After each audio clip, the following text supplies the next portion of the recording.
ακούς και το αεροπλάνο γυρνάει, αλλά δεν ξέρουμε κατά πόσο φαίνεται. Θα μας δώσει συνεργασία να δούμε το ταξίδι μας σχετικά μικρό ύψος και μικρή ταχύτητα.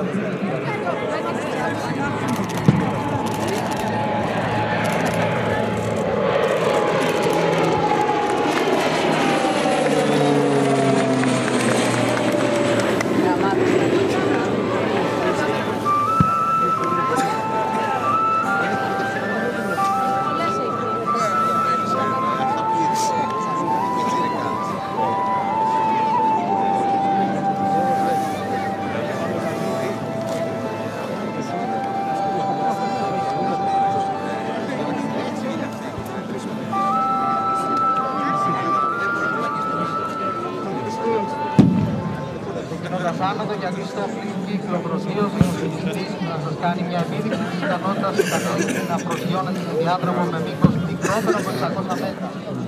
Οι μεγάλες πτέρυγες και οι τετράπτυχοι έλικα με διάμετρο 2,5 μέτρων επιτρέπουν στον ταφέξι να έχει πρόσβαση σε αεροδρόμια που μέχρι τώρα δεν ήταν διαθέσιμα σε εκπαιδευτικό αεροσκάφος της πολιτικής αεροπορίας.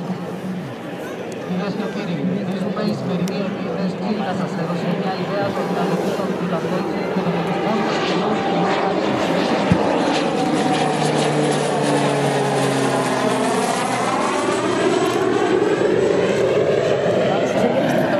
αλλά δεν ήταν κοντά, δεν ήθελα να περνάει έτσι.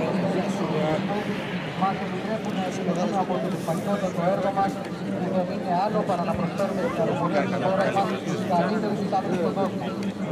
Οι φέρους ομάδες των αεροπορικών